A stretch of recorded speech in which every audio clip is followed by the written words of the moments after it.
Hi guys, welcome to our channel. ప్రస్తుతం మనతో పాటు దాము బాలాజీ గారు సీనియర్ జర్నలిస్ట్ ఉన్నారు. వాడితో ఒకసారి మాట్లాడదాం. సార్ నమస్కారం. సార్ నమస్తే సార్, అఘోరి నిన్న అరెస్ట్ అవ్వడం, ఆ తర్వాత 14 days రిమాండ్ పంపించడం చూసాం సార్. అయితే పోలీస్ అధికారులు, ఆ జైలు అధికారులు మాత్రం ఆమె లింగం ఏంటో తెలియంది, మేము లోపలికి రానివ్వని చెప్పేసి రానివ్వలేదు. ఆ తర్వాత లింగ నిర్ధారణ చేస్తే ఆమె 2 సార్లు లింగ మార్పిడి చేసుకుందని చెప్పేసి ఒక విషయం అయితే బయటకు వచ్చేసింది. మరి 2 సార్లు ఈ విధంగా లింగ మార్పిడి చేసుకోవచ్చు అంటారా? అండ్ ఇంకోటి ఏంటంటే, జైల్లో ఆమెని అఘోరిని ఖైదీలు కొట్టారని చెప్పేసి కూడా ఒక న్యూస్ వైరల్ అవుతుంది. అంటే ఖైదీల పైన బూతులతో ఏమి రెచ్చిపోయిందని చెప్పేసి అందుకే ఖైదీలు కొట్టారని చెప్పేసి కూడా అంటున్నారు. మరి జైల్లో అఘోరిని కొట్టారా సార్? దీనికి సంబంధించి ఏమి ఇన్ఫర్మేషన్?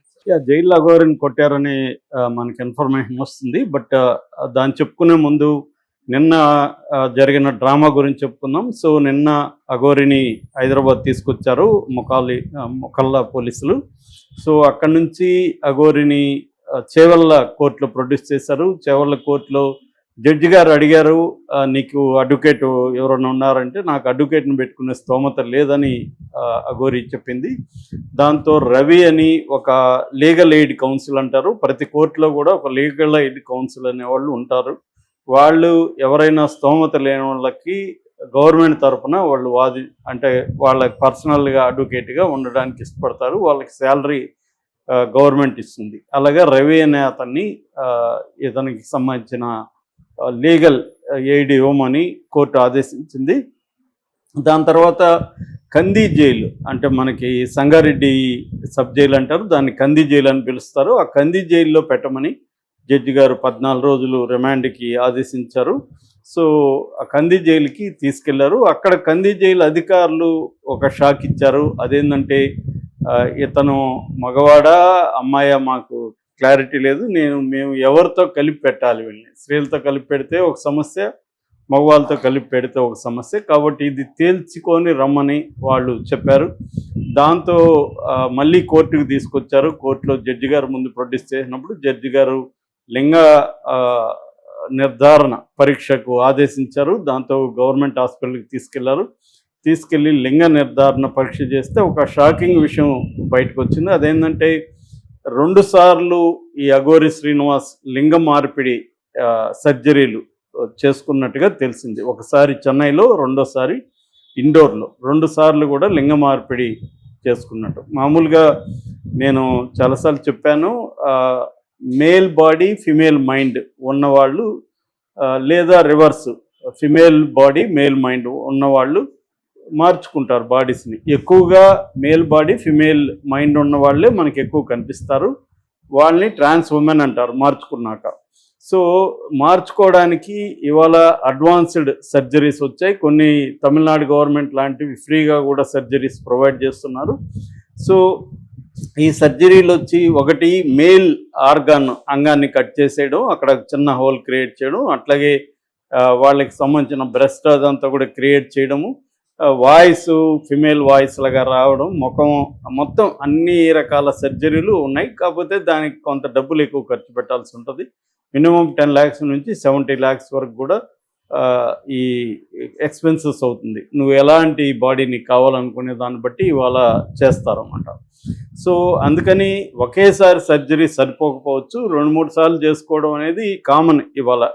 అలాగే ఈ అఘోరి శ్రీనివాస్ కూడా ఒకసారి చెన్నైలో, ఒకసారి ఇండోర్లో 2 సార్లు సర్జరీలు చేసుకున్నట్టుగా నిన్న తేలింది. ఏదేమైనా ఇది ఏ జెండర్ అని చెప్పలేము, థర్డ్ జెండర్గానే చెప్పచ్చు. ఎందుకంటే థర్డ్ జెండర్ను కూడా మన ఇండియాలో చట్టాలు గుర్తిస్తున్నాయి. సో మేలు ఫిమేల్ కానీ జెండర్ని థర్డ్ జెండర్ అనే, ఇప్పుడు చాలా గవర్నమెంట్ ఫామ్స్లో కూడా థర్డ్ జెండర్ అనే కాలం కూడా యాడ్ అయింది. సో కాబట్టి థర్డ్ జెండర్గానే మేము సర్టిఫికేట్ ఇస్తామని వాళ్ళు ఇచ్చారు. ఎందుకంటే మేల్ అని చెప్పలేము, ఇది ఫిమేల్ అని చెప్పలేము. కాకపోతే ఏంటంటే, అఘోరి గతంలో నేను నా అంగాన్ని శివుడికి అర్పించాను ఈ స్టోరీలు అని చెప్పింది. అవన్నీ అబద్ధాలు అని తెలిసింది క్లియర్గా. అఘోరి శ్రీనివాస్, అల్లూరి శ్రీనివాస్ అనే అబ్బాయి తన మేల్ బాడీని ఫిమేల్గా కావాలనే మార్చుకున్నాడు తప్ప, అతనికి ఈ మేల్ బాడీలో ఫిమేల్ మైండ్ అనేది ఏం లేదు. అతను మేల్ బాడీ మేల్ మైండ్ కానీ మార్చుకున్నారు. ఎందుకు మార్చుకున్నారు అంటే, చాలామంది ఇలాగ ఈ మధ్య మార్చుకుంటున్నారు. అది ఎందుకంటే డబ్బులు సంపాదించుకోవచ్చు, ట్రాన్స్జెండర్గా ఉంటే ఈజీగా డబ్బులు వస్తాయి అన్న ఒక యాంగిల్లో వీళ్ళు చేస్తున్నారు. అలాగే అఘోరి శ్రీనివాస్ కూడా ఒక ప్లాన్డ్గానే ఇలా చేసుకొని ఆ తర్వాత అఘోరిగా మారి డబ్బులు సంపాదించాలనే యాంగిల్లో వెళ్ళినట్టుగానే కనబడుతుంది. దానికి ఒక ప్లాన్డ్గా సనాతన ధర్మం ఇవన్నీ కూడా ఎందుకు తీసుకొచ్చా అంటే, ఇవన్నీ కానీ మనం పెట్టుకుంటే మనల్ని ఎవరు దగ్గరికి రారు, మన జోలికి రారు, పోలీసులు కానీ ఎవరైనా కూడా. మనం అంటే భయం ఉంటుంది అన్న ఒక ప్లాన్ వేసుకొని ఆ స్కెచ్ చేసుకొని ఆ స్కెచ్ ప్రకారం కొంతకాలం నార్త్ ఇండియాలో తిరిగి అక్కడ పరిస్థితులు అర్థం చేసుకొని వచ్చాడు. ఇతను అఘోరి కాదని కూడా అఘోరి అఖాడా వాళ్ళు కూడా ప్రకటించేశారు. సో 14 అఖాడాలు కలిసి ఉన్న అఖాడా పరిషత్తుకు సంబంధించిన ఒక అఖాడా కూడా వీళ్ళని చెప్పాను. నేను దాని మీద సపరేట్ వీడియో చేసి ఇతను అఘోరి కాదని, అట్లాగే ట్రాన్స్జెండర్ కూడా కాదని ట్రాన్స్జెండర్స్ కూడా ప్రకటించారు. సో ఈ నేపథ్యంలో టెస్ట్ చేసినప్పుడు మాత్రం ఇది థర్డ్ జెండర్ ట్రాన్స్ ఉమెన్గానే వాళ్ళు ప్రకటించారు. అందుకని ఇక్కడ అటువంటి ఫెసిలిటీ లేదు కాబట్టి కంది జైల్లో మన చెంచల్గూడ జైలుకి తీసుకెళ్లారు. అక్కడ సపరేట్ బ్యారక్, ఇటు లేడీస్ బ్యారక్ కాకుండా జెంట్స్ బ్యారక్ కాకుండా సపరేట్ బ్యారక్లో పెట్టడానికి వాళ్ళు ప్రయత్నించినట్టుగా తెలుస్తుంది. అయితే ఇక్కడ జైలుకి వెళ్ళే ముందు కూడా కోర్టు దగ్గర కూడా మీడియా ఏమన్నా చెప్తారని మీడియాని అడిగినప్పుడు చట్టం తన పని తను చేసుకుపోతుంది అని అఘోరి చెప్పింది. దాని తర్వాత శ్రీవర్షిని పరిస్థితి ఏంటంటే, శ్రీవర్షి నాతోనే ఉంటుందంటే, జైల్లో కూడా నీతో ఉంటుందంటే ఉంటుందనేసి వెళ్ళారు. నిజానికి అది సాధ్యం కాదు. ఎవరన్నా నేరం చేసిన వాళ్ళు జైలుకి వెళ్ళాలి, కానీ నాకు వేరే గర్ల్ ఫ్రెండ్ కావాలంటే కుదరదు. అటువంటి చట్టాలు మన దేశంలో లేవు. కాకపోతే కొన్ని వెస్ట్రన్ జైల్స్లో కంజుగల్ సెల్స్ అని ఉంటాయి. కంజుగల్ సెల్స్ అంటే ఏంటంటే, అరెస్ట్ అయిన జైల్లో ఉన్నప్పుడు వాళ్ళు వారంలో కొన్ని గంటలు తమకు నచ్చిన అమ్మాయితో కావచ్చు, భార్యతో కావచ్చు గడపడానికి, దాదాపు 2 గంటలు 3 గంటలు గడపడానికి కంజుగల్ సెల్స్ ఏర్పాటు చేస్తారనమాట.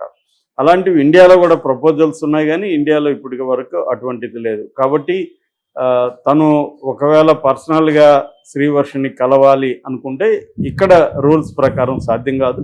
ఇంకా సెల్లో ఉండడం అయితే అసలు సాధ్యం కాదు. కదా ఇద్దరు నేరం చేసినారన్నా సపరేట్ సెల్స్లో వేస్తారు తప్ప ఒక సెల్ పెట్టడం అనేది జరగదు.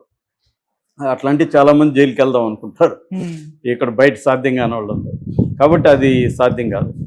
రెండవది, అఘోరికి నోటిదోలు ఎక్కువ అని మనకు తెలుసు. గతంలో కూడా అనేక మందిని బండబూతులు తిట్టడం, లేటెస్ట్గా అంబేద్కర్ని రాజ్యాంగ నిర్మాత, మన దేశ స్వాతంత్ర సమరంలో పాల్గొన్న వ్యక్తి, దళితులకి ఒక దేవుడు లాంటి వ్యక్తి, అట్లాంటి వ్యక్తిని కూడా పరమ దారుణంగా దుర్భాషలాడిన పరిస్థితి మనకి కనిపిస్తుంది. సో అందుకని అక్కడికి వెళ్ళినాక అక్కడ కూడా ఖైదీల మీదకి కూడా వెళ్ళడం, ఖైదీలు కొంతమంది సీనియర్ ఖైదీలు ఉంటారుగా, వాళ్ళు మహాముదులుగా ఉంటారు. ఇలాంటి వాళ్ళని చాలామందిని చూస్తుంటారు. వాళ్ళు చితకబాదారని చెప్తున్నారు. ఆల్రెడీ అఘోరి మీద కోపంగా ఉన్న దళితులు ఎక్కువగా ఉన్నారు ఆ జైల్లో. ఎందుకంటే అఘోరి గురించి వాళ్ళకి కోపం ఉంది. అట్లాగే వార్డర్ల మీద కూడా కోపంగా వెళ్ళడం, వార్డర్లకు కూడా కొడితేనే మంచిది, 2 దెబ్బలు పడితేనే కొంత లైన్లోకి వస్తాడు మనోడు అన్నట్టుగా వాళ్ళు కూడా వార్డర్లు చూస్తున్నట్టుగా ఉన్నారని చెప్తున్నారు. కొట్టారనేది అయితే వార్త వస్తుంది.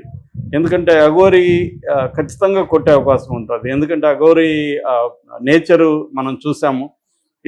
అందరి మీదకి వెళ్ళడం, అందరిని దాడి చేయడం, చాలా తీవ్రంగా రియాక్ట్ అవ్వడం, అఘోరిగా ఆ నేచర్ అయితే కనిపిస్తుంది మనకి. అంటే ఇంపల్సివ్ నేచర్ అంటాం. ఇంపల్సివ్ అంటే కాన్సిక్వెన్సెస్ని ఆలోచించకుండా మనసులో ఏమనిపిస్తే దాన్ని రియాక్ట్ అయిపోవడం. అది సినిమాల్లో పూరి జగన్నాథ్ సినిమాలోనూ ఉపేంద్ర సినిమాల్లో అయితే ఓకే, కానీ రియల్ లైఫ్లో అది చాలా కష్టాలని ఉంచేస్తుంది. మనం ఏదన్నా చేసే ముందు థింక్ చేసి చేయాలి తప్ప కాన్సిక్వెన్సెస్ నీ గురించి ఆలోచించకుండా ఎమోషనల్ రియాక్ట్ అయితే దానివల్ల చాలా ప్రాబ్లమ్స్ వస్తాయి. ముఖ్యంగా లీగల్ ప్రాబ్లమ్స్ వచ్చినప్పుడు అది ఇబ్బంది.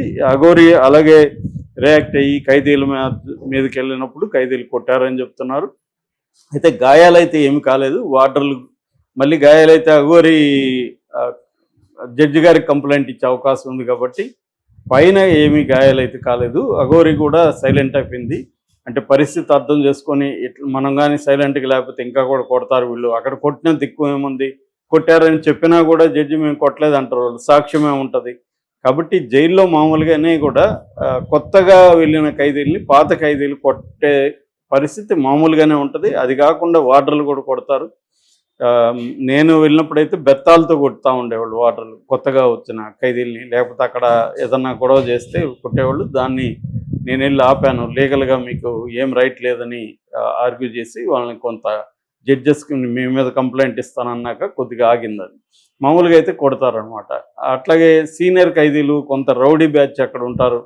సో కొత్త ఖైదీలు ఎవరైనా వచ్చినప్పుడు వాళ్ళని ర్యాగింగ్ చేస్తారు, కొడతారు. వాళ్ళ దగ్గర ఉన్న తిండి పదార్థాలు తెచ్చుకొని ఎవరన్నా ఇచ్చుంటే అవి లాగేసుకుంటారు, వాళ్ళ బట్టలో ఇంకోటి లాగేసుకోవడం, ఇవన్నీ జరుగుతాయి అన్నమాట.